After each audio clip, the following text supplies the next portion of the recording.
Eh bien, salut tout le monde, bienvenue pour cette troisième émission de tennis. Donc aujourd'hui, on va faire un petit récapitulatif sur les matchs quart, demi et finale de WTA, le Luxembourg et Porto Rose. Donc il s'est passé pas mal de surprises, on va en parler. Et après, on va analyser les premiers tours de Metz, Nur-Sultan et WTA Ostrava, pardon. Alors, il s'est passé pas mal de choses. On avait dit que Cornet, normalement, elle aurait dû gagner contre Ostapenko, que je voyais Cornet gagner.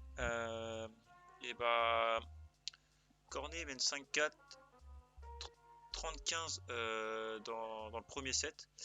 Et après,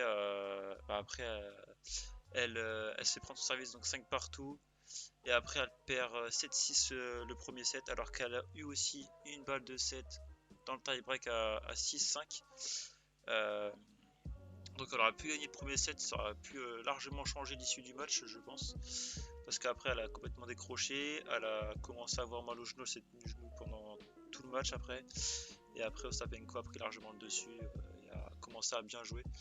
Et après aussi, Ostapenko a beaucoup mieux joué que ses deux premiers tours, où son service il était beaucoup plus performant, beaucoup plus puissant. Et c'est là où ça a fait la différence. Ensuite, on a Bouskova donc contre Towson. Bah, j'avais dit Bouskova, mais Bouskova n'a pas réussi à tenir. C'est le pourcentage de première balle qu'elle a pu avoir durant son match précédent contre Minen. Et forcément, elle s'est fait détruire et Towson était largement au-dessus. Et Bouskova qui a forcé, qui a trop forcé, qui a fait beaucoup de fautes. Et Johnson qui était totalement en contrôle et du coup il n'y avait vraiment pas eu match. Bencic, Samsonova, une grosse surprise pour moi là parce que je pensais pas que Bencic allait perdre. Elle avait fait un bon premier tour contre Diaz et, euh, et là elle s'est fait complètement détruire. Hein. Elle fait prend 6-1, je crois qu'elle prend 6-1, 6-4. Elle prend ouais, 6-1, 6-4, c'est ça. Elle prend 6-1, 6-4, elle se fait complètement détruire. Elle n'arrive pas du tout à contenir la puissance de Samsonova. Elle fait un match moyen et puis derrière Samsonova qui fait un gros match. Contrairement à ses deux premiers tours où elle était vraiment pas très bonne et là elle a fait un gros match. Voilà. Ensuite on a Vondrousova contre Mertens. Mertens qui mène 5-3 dans le premier set. Qui a une balle de 7 et ensuite qui complètement décroche et qui perd 7-5 et après dans le deuxième set c'est une catastrophe 6-2. Elle est complètement. Elle est plus là en fait. Le match contre Sasnovic, elle lui a fait un peu mal, je pense, physiquement. Et Vondrousova qui a pas forcément bien joué, mais voilà, qui a fait ce qu'il fallait quoi. Ensuite, on avait Bronzetti contre Putintseva. Putintseva qui a mis son jeu en place, le jeu variation, amorti, avec de la hauteur, revers, à plat, voilà, elle a fait un peu de tout. Hein. Et Bronzetti, elle a complètement craqué euh, sur Putintseva,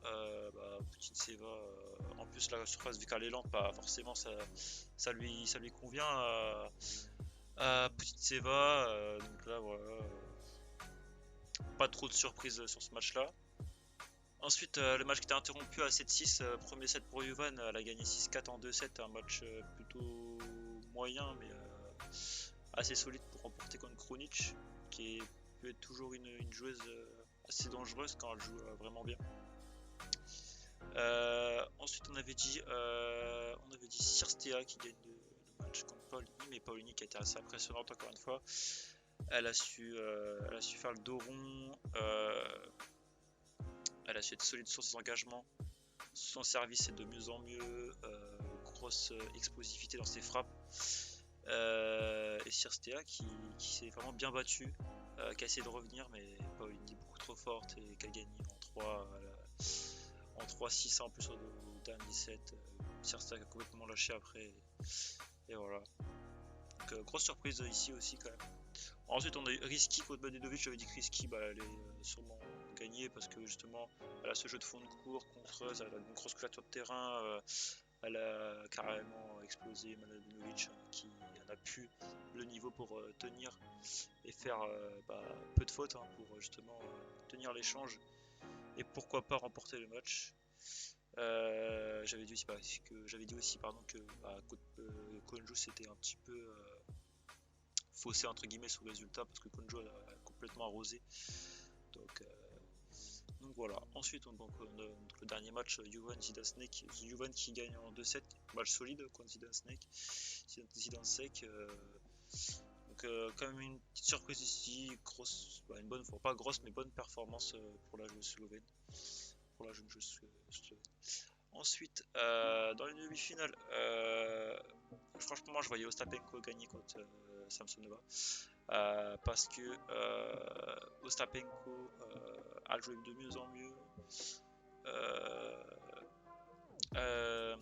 Sa qualité de frappe était vraiment bien.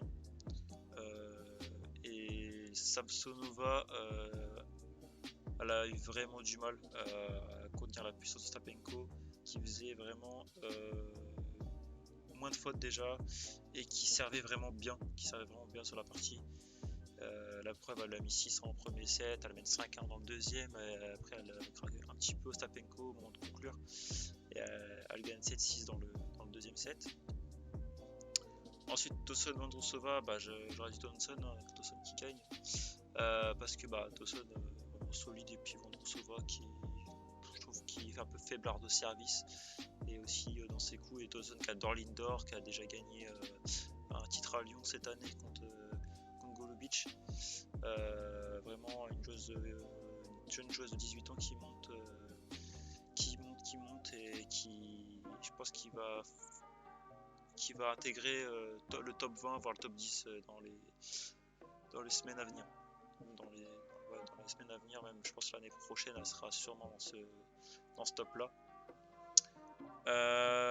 Ensuite Paolini, Putintseva, j'aurais dit Paolini parce que vraiment c'est une joueuse qui tient bien l'échange, grosse explosivité de frappe, bon service, et elle a pris 6-1 au premier set contre Putintseva qui l'a bien manœuvré, et après Paolini qui a vraiment élevé son niveau de jeu en agressivité et qui a complètement débordé Putintseva. Et après Putintseva, son problème c'est elle s'énerve vite et après elle peut vite perdre le contrôle du match.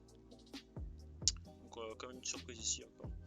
Et Risky Juvan, j'aurais dit Risky parce que Juvan elle avait un strap à la cuisse et forcément ça l'a un peu gêné, et Risky qui a fait un gros match, vraiment qui a fait un gros match. Solide, peu de fautes, toujours s'appuie sur les balles, c'est vraiment pas évident parce qu'elle court partout, elle remet tout.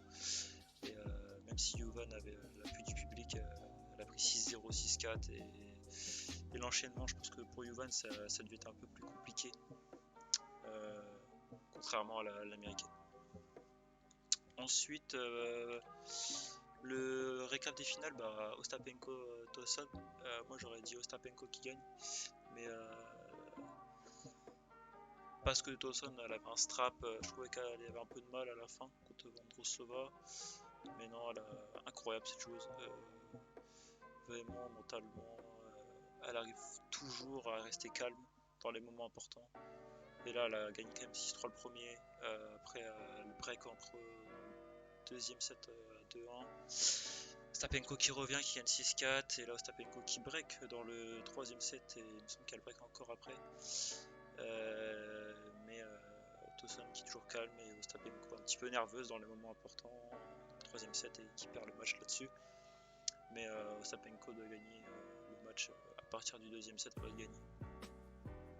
Ensuite Risky Paolini, là j'avoue je sais pas qui j'aurais mis parce que les deux sont en plutôt bonne forme. Paolini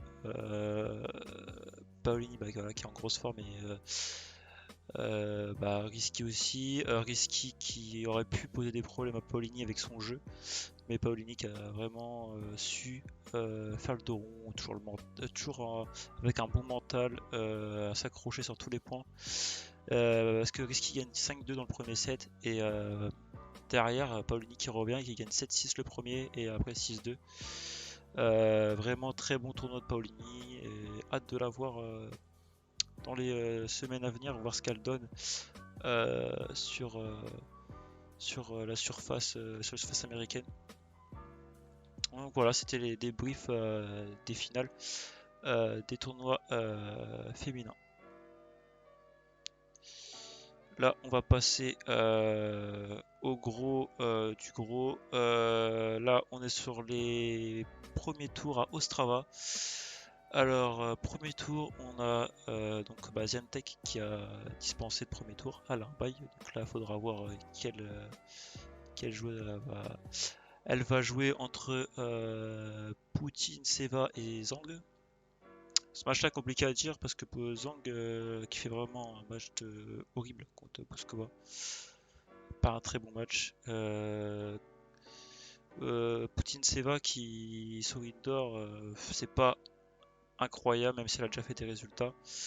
Zhang sur indoor ça reste moyen. Donc de là à dire que ça peut battre Poutine Seva, je sais pas. Avec sa qualité de frappe, je pense qu'elle peut déborder Poutine Seva vu qu'on est en indoor. Après, je trouve que la surface à Ostrava n'est pas si rapide que ça pour de l'indoor, même si ça reste assez rapide quand même. Moi, j'irais sur Zhang parce que Poutine Seva, on sait pas comment elle va encaisser l'enchaînement des matchs parce qu'elle est quand même en demi. Donc à voir. Après, je pense que Poutine Seva, même Poutine Seva, ça reste quand même normalement une caisse physique suffisante. Elle a quand même une grosse caisse physique. Donc pourquoi pas, mais moi je dirais Zhang. Dodin Linette, Linette qui explose deux joueuses dans les deux premiers tours de qualif, qui fait vraiment des tours de qualif convaincantes.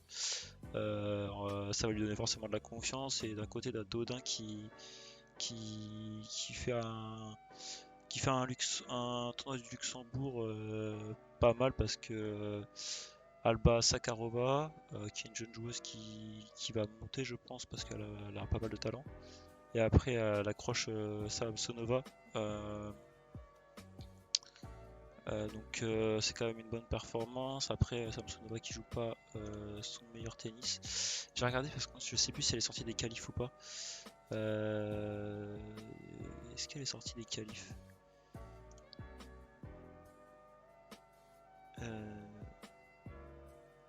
Non, elle est pas sortie des qualifs, c'est ça. Ouais, donc je vois Linette gagner pour moi. Parce que Dodin, même si elle a battu Gracheva quand même en qualif, c'est une bonne performance. Dodin peut faire toujours des doubles fautes, peut se tendre dans les moments importants. Même si le jeu de Linette va peut-être pas forcément la gêner. Mais si Linette elle a quand même mis quasiment 0 et 2 et 1 et 2 il me semble. C'est assez impressionnant. Donc moi j'irai sur Linette quand même. Ensuite c'est Maria Sakkari. Sakkari elle a dispensé aussi. On a Blinkova contre Ostapenko. Blinkova pour moi je trouve que vraiment c'est vraiment mauvais. Après Ostapenko qui vient d'une finale, je sais pas comment elle va récupérer. Donc j'aurais dit Ostapenko. Comme ça, si il n'y aurait pas eu cet enchaînement, mais là je sais pas.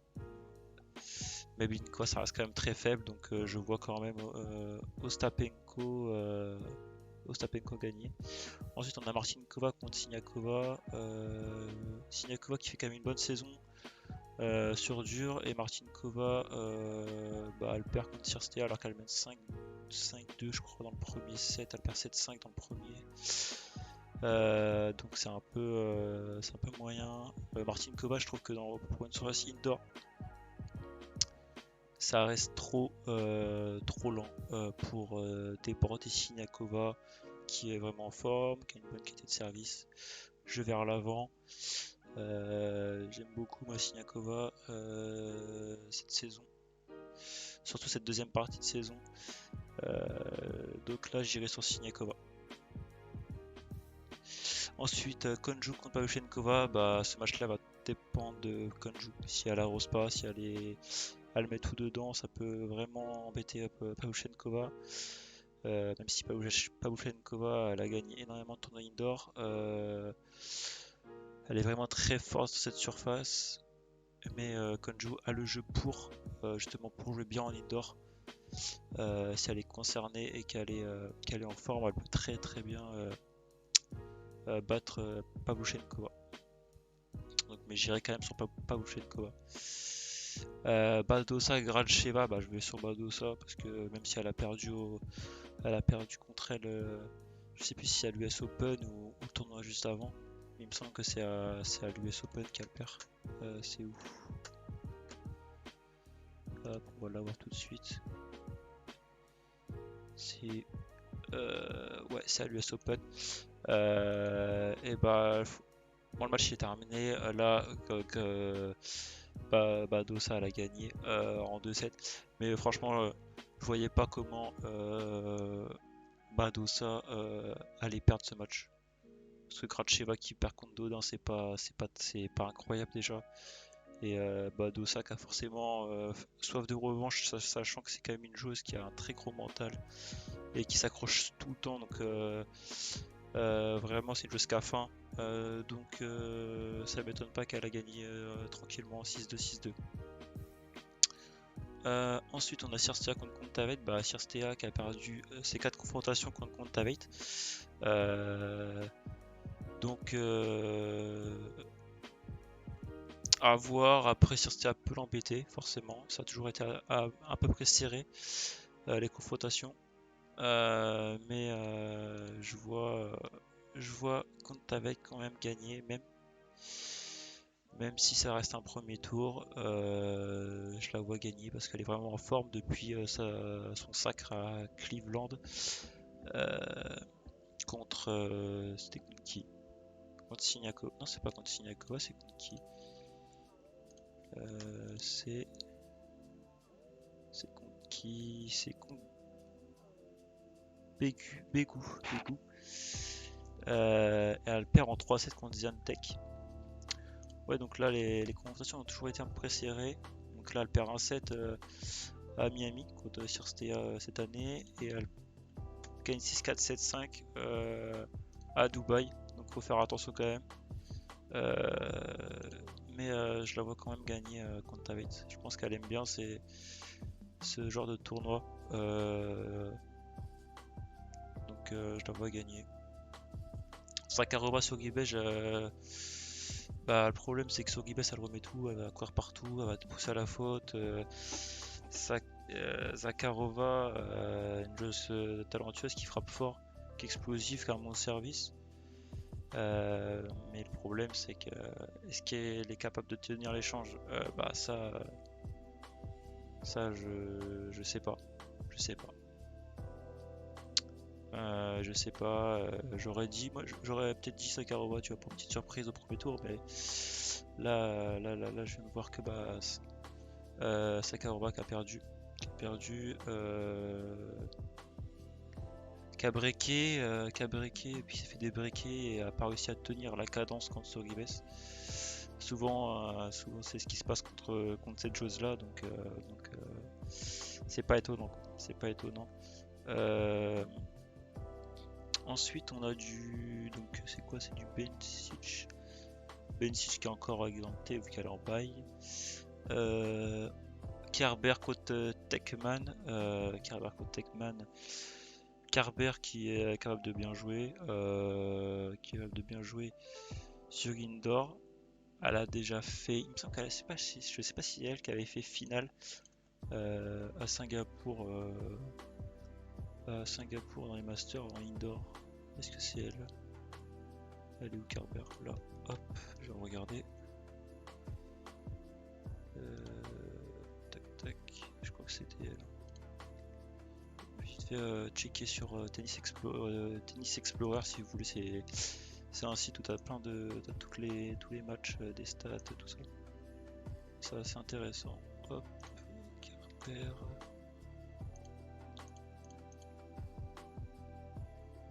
WTA Elite Trophy, je crois que c'est ça. Elle avait fait quoi? Ça m'a enlevé. Masters Cup, vous pouvez tirer, c'est laquelle? Voilà, elle a fait finale, finale contre Cibulkova. Et il me semble que c'était sur indoor, si je dis pas de bêtises. Donc elle est capable de bien jouer sur indoor. Après Tekman, on n'a pas beaucoup de résultats sur indoor, mais c'est une joueuse qui peut très bien jouer, je pense, sur cette surface parce qu'elle a un bon service, bonne qualité de frappe, elle peut frapper très fort. Elle a quand même battu Pliskova et remporté le tournoi de Cincinnati euh, juste avant l'US Open, donc je pense qu'elle peut faire quelque chose ici. Ensuite, le match, donc c'est Ferro, Ferro contre Risqué. À voir comment Risqué récupérer. Ferro m'a toujours pas rassuré, même si elle m'a beat quoi, 6-1-6-2. Elle galère quand même contre premier tour des qualifs d'Ostrava, contre Kalashnikova, je connais même pas. Elle galère contre elle, en 3-7. Et aussi, vraiment mauvais contre Pera, incroyablement mauvais. Donc moi je sais pas avoir l'état physique de Risky, mais je pense que Risky peut vraiment la faire chier avec ce jeu où elle remet tout et où elle contre aussi beaucoup. Bonne couverture de terrain. Et Ferro qui n'est pas forcément en confiance. Donc ça aide pas du tout. Donc il faudra voir cet aspect là. Ensuite Garcia contre Potapova. Moi je vais avoir du mal à faire confiance à Garcia, que justement en plus elle va jouer Wasibo. Elle va jouer Chicago. Donc dans une semaine avec le décalage horaire, c'est toujours compliqué de se remettre d'un décalage horaire. Donc je sais pas si elle va vraiment jouer. Et Potapova qui a besoin de confiance. La surface elle est pas très rapide. Garcia, si son service y passe pas, c'est compliqué. Derrière, elle peut enchaîner les doubles fautes et beaucoup de fautes directes. Donc là, j'irai sur Potapova, je pense ici, parce que Garcia joue Chicago et que Potapova ne joue pas Chicago, il me semble. De mémoire, elle joue pas Chicago. Ensuite, le tournoi de Metz chez les hommes. Donc, premier tour pour Lucas Pouille qui jouera contre un qualifié, qui jouera Urcas s'il gagne. Ensuite, on a Pospisil contre Barrère. Pospisil qui est quand même un très bon joueur d'indoor. Pospisil qui a quand même fait finale à Montpellier 2020 sur indoor contre mon fils. Finale à Sofia en 2020 contre Sinner. Il a fait quoi d'autre? Je crois qu'il a fait autre chose encore. Il a fait. Attends, j'ai pris des notes. Je vais regarder.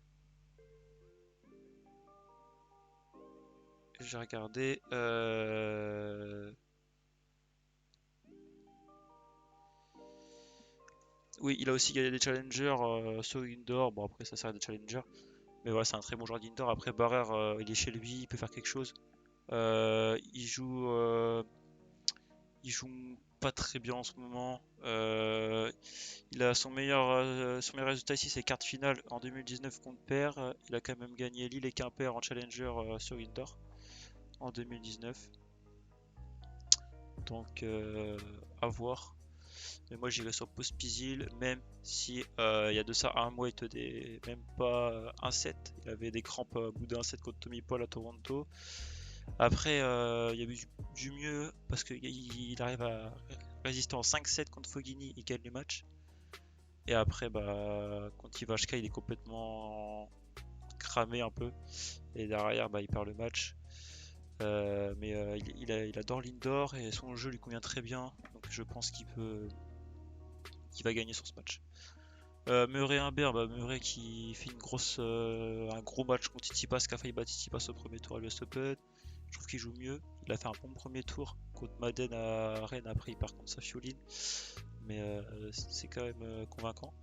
Et, euh, Moi, Humbert, sur indoor, je trouve qu'il est vraiment très très bon. Il a gagné déjà en Tiep.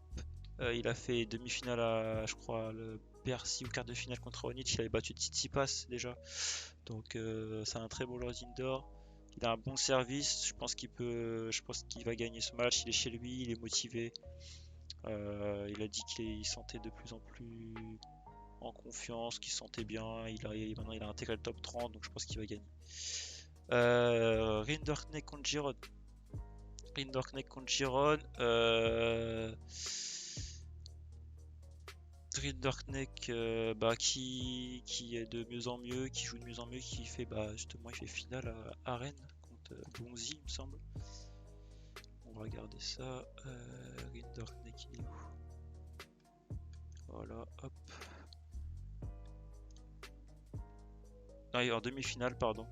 Il perd en demi-finale contre Bonzi, mais qui est vraiment en bonne confiance, qui a quand même accroché un 7 à Alcaraz,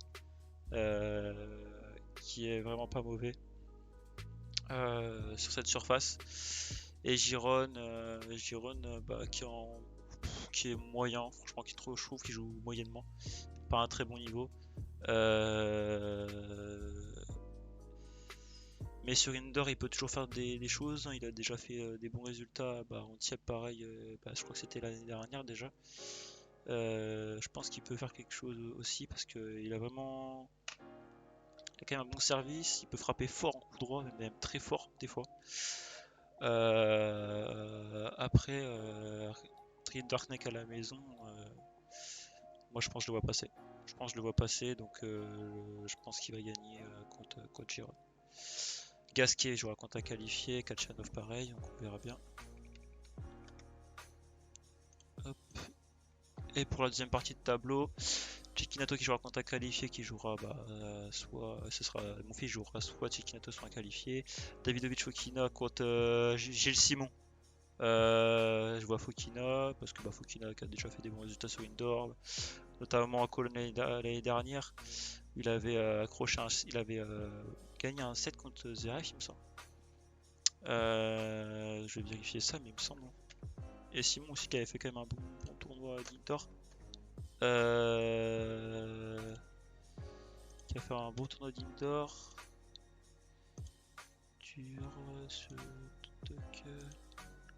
Pareil à Cologne. Mais là, cette année, c'est compliqué, hein, c'est compliqué. Ah non, il avait pas. Ok. Il avait pas accroché un 7, par contre, il avait quand même bien accroché 7-5, 7-6. Donc c'est quand même une très bonne performance. Non, non, mais Simon, le problème de Simon, c'est tennistiquement déjà. D'une, il est pas du tout en confiance parce qu'il gagne quasiment pas de match. Mentalement, on sait pas trop où il en est parce que avec aussi cette histoire il a eu, je crois que c'est un membre de son staff qui a eu le Covid. Du coup, il a été obligé de rester confiné chez lui, enfin pas chez lui, mais dans son appart où il logeait à New York. Après, il y a eu la tempête, du coup, il était obligé de rester chez lui, de rester à New York. Et après, il a seulement pu repartir chez lui, donc je sais pas si ça l'a affecté. Mais après, je pense qu'il va être content de retrouver du public français qui va le soutenir. Donc, il peut toujours avoir une surprise ici. Mais je vois David Fokina qui aime bien ces tournois indoor. Manager contre Basilashvili, je vois Basilashvili gagner. Parce que tout simplement meilleur, il aime bien ce tournoi là, il a fait deux fois quart et demi-finale à Metz, donc il aime bien ce tournoi. Après majeur sur indoor, c'est vraiment pas très bon, même pas fou parce que c'est plutôt un genre de terre battue. Mais après, Basilashvili, attention, il peut vraiment tank et il peut. Enfin, c'est surtout que il va jouer San Diego dans une semaine. Et est-ce qu'il est vraiment motivé par ce match? Je sais pas. Et aussi, le problème de Basilashvili, c'est les premiers tours, il a du mal à se mettre dedans. Après, dès qu'il a passé cette étape-là, il joue de mieux en mieux. Et aussi, son problème, ça reste son service qui est parfois est moyen. Il fait pas mal de doubles et peu de premières. Ça lui arrive souvent en début de tournoi. Mais je vois quand même Basilashvili gagner. Chardy Struff, Struff qui jouera contre Himmer. Michael Himmer, attention parce qu'en fait Chardy il a déclaré forfait. Mais il se trouve qui est un bon joueur d'indoor, un gros service, bonne agressivité, très bon à la volée. Après il se trouve il a toujours un plan de jeu, c'est frapper fort au milieu, frappe souvent au milieu je trouve. Et après s'il y a un joueur qui commence à remettre un peu comme Himmer, qui est une bonne couverture de terrain et il est capable de l'embêter, hein. On a un peu le même match-up il y a un an, je crois, un an ou 2 ans, je sais plus. Himmer, il avait gagné contre Sinner, vraiment pareil, un joueur qui frappe fort, Sinner, et il avait complètement réussi à le déstabiliser et à totalement le contrer et à le faire craquer. Donc attention, hein, se trouve surtout sur les premiers tours, ça peut être une catastrophe des fois, et il peut avoir beaucoup de mal. Donc je dirais Struff sur le papier, mais Himmer il peut très bien gagner ici. Martinez Popirine, je vois Popirine gagner, je pense. Popirine qui a quand même gagné un tournoi indoor à Singapour en 2021 contre Bublik. Bon, il a eu un peu de mal, il était un peu dans un trou. Il jouait beaucoup moins bien, mais je pense qu'il peut faire quelque chose ici, hein. Il a vraiment le jeu pour. Après, à voir s'il va être vraiment motivé, il va être dedans. Ça, c'est toujours le problème avec lui. Martinez, c'est pas vraiment un joueur d'indoor, mais il peut faire des choses, hein. Il a quand même accroché Roublev, il a pris un set, il aurait pu très bien lui prendre 2 sets à l'US Open. Donc attention, mais je vois pas pire. Et enfin, Sonego contre Fucsovics, je vois Sonego pour moi. Ce match il est compliqué parce que c'est deux joueurs qui peuvent très bien jouer sur indoor. Sonego qui a fait finale à Vienne l'an passé en battant quand même Urkas, Djokovic, Evans. Donc c'est une très bonne performance. Il perd contre Rublev. Après il n'a pas d'autres performances en indoor. Fucsovics qui a quand même fait finale à Rotterdam cette année contre Rublev. Finale à Sofia en 2019 contre Medvedev en indoor aussi. Et quart de finale en 2017 à Bâle contre Cilic. Match très serré. Fucsovics, ça va dépendre de son état physique. Je trouvais que son état physique était un peu moyen.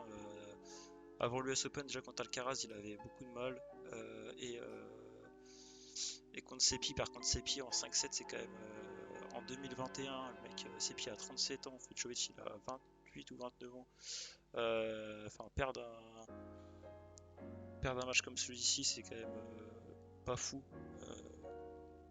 Donc à voir. Après, le indoor, c'est un jeu très rapide, donc c'est pas pareil. Mais Sonego et Fucsovics en plus jouent San Diego. Donc il faut aussi voir cet aspect-là. Voir qui va jouer à fond et peut-être un qui va jouer plus tranquille et qui va juste prendre son chèque et partir quoi. Même si c'est pas trop le cas des deux là. Je vois Sonego s'imposer pour moi, je pense, qui a plus de confiance, sachant qu'il a quand même accroché Tsitsipas à Cincinnati, qui fait quand même une saison pas trop mal hein, cette année. Il y a moyen qu'il fasse quelque chose. Je pense qu'il y a moyen qu'il fasse quelque chose ici. Ensuite, le tournoi de Nursultan, donc Karatsev qui aura le bail qui est exemple au premier tour. Usuvori contre Bonzi, Bonzi qui gagne Rennes, qui n'arrête pas d'enchaîner les victoires en Challenger, qui est 61e mondial, qui fait que monter. Attention, parce que Usuvori qui a fait demi-finale ici l'an passé contre Manarino, et qui peut très bien l'embêter, surtout avec sa qualité de service qu'il a un peu retrouvé, je trouve. Il servait très bien les moments importants à l'US Open, et il a une très bonne frappe en coup droit et en revers. Et Bonzi, je pense qu'il va être un petit peu cramé à force de jouer, à force d'enchaîner. Donc je vois Usuvori quand même s'imposer, parce que Bonzi là, je pense que ça va être compliqué. Sepi Skatov, j'ai pas regardé le match qui vient de se terminer. Moi j'aurais dit Sepi parce que Skatov, c'est vraiment pas ça son niveau de tennis qui est beaucoup moins impressionnant.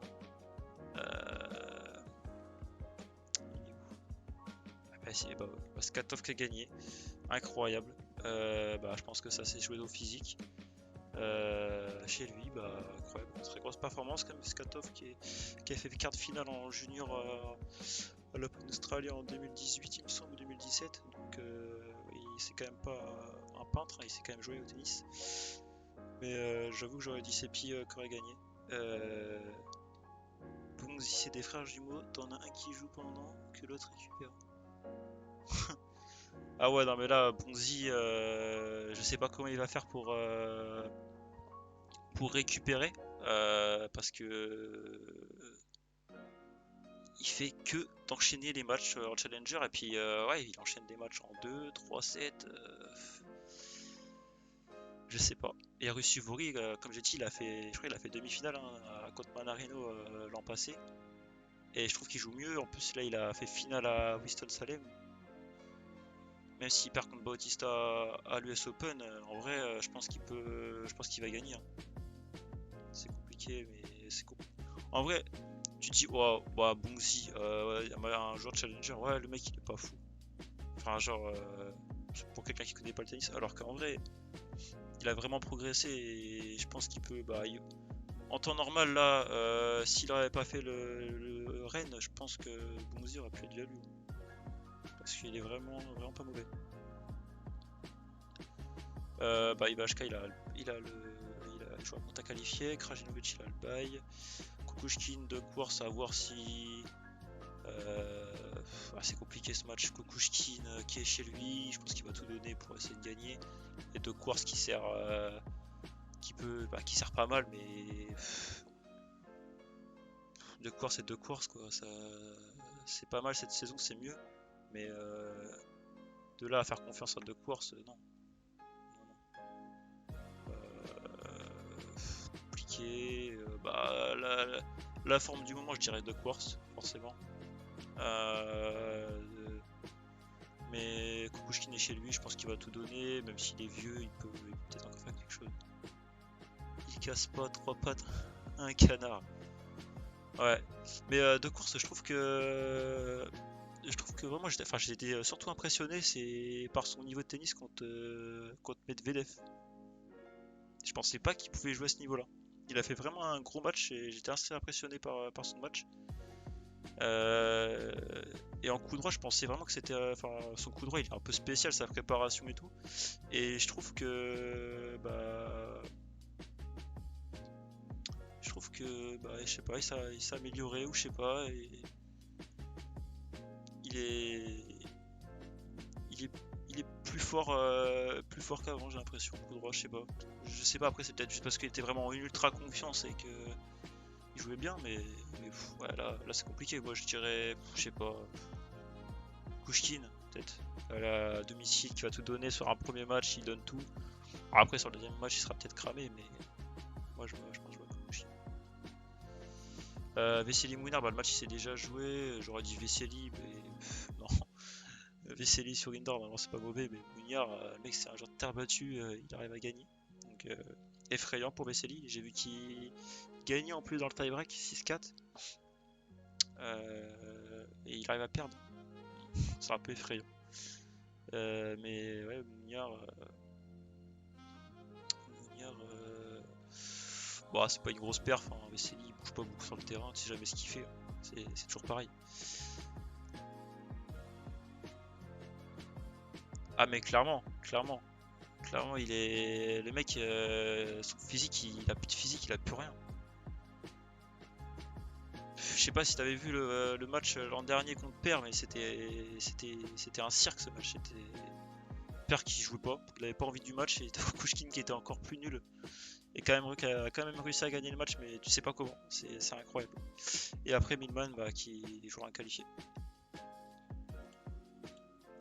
Et enfin la deuxième partie, donc direct contre Galad, bah pareil, les deux là, ces deux joueurs en indoor, bah, ils font jamais de tournoi indoor. Mais de là, je pense que Direct va gagner. Il a quand même fait une. Enfin, c'est quand même mieux, je trouve, sur dur. Contre Corda, il joue pas trop mal en vrai. Même si c'est pas fou, mais ça reste quand même Direct sur dur, hein. Mais je pense que Direct va gagner. Parce que bah ouais voilà. Et puis aussi son match contre Kudla qui est pas mauvais, ça reste pas mal. Et Galan sur indoor, ça reste effrayant, hein. Ça reste effrayant. Il gagne quasiment pas un match sur indoor. Et en plus, ouais, côté revers, Galan, je trouve ça mais vraiment effrayant. Je vois Direct gagner, Musetti, je raconte à qualifier, Cohen pareil, Beljovic qui est exempté. Voilà. Per Gerasimov. Est-ce que Per aura digéré sa pinte qu'il a bu cul sec l'événement de Domingo là, et son Ricard? Et en plus de ça, il a le voyage aussi à digérer. Il a trop de trucs à digérer là. Est-ce qu'il va être concerné? Ça, c'est une question que tout le monde se pose. Gerasimov, en plus, c'est vraiment moyen. Sur Indoor, ça peut être pas mal. Mais là, de là à dire Per va gagner, non. C'est pas possible de se dire ça. J'en sais rien de ce match. Ça va dépendre de Benoît, hein, c'est tout, hein. Ce match dépend juste de Benoît. Je pense qu'il a eu le temps de boire encore pas mal de verres. Ouais, je pense aussi, ouais. Bah, je vois. Ouais. Bah, je pense. Gerasimov, il va gagner, hein. Enfin, je sais pas, mais là, c'est compliqué de dire un avis. Genre, c'est. T'as l'autre, il arrive en préparation à alcool et t'as Gerasimov qui bouge tellement mal,